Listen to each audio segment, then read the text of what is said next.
The next topic is independent and dependent events. For independent events, the outcome of one event has no effect on the probability of the other.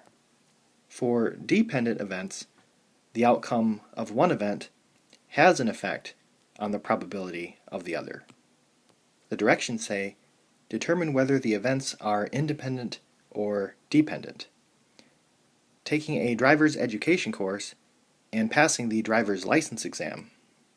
These would be dependent because you have a better chance of passing the driver's license exam if you take the driver's education course. Returning a rented book after the due date and receiving a late fee. These would also be dependent because you have a better chance of receiving a late fee if you return the book after the due date.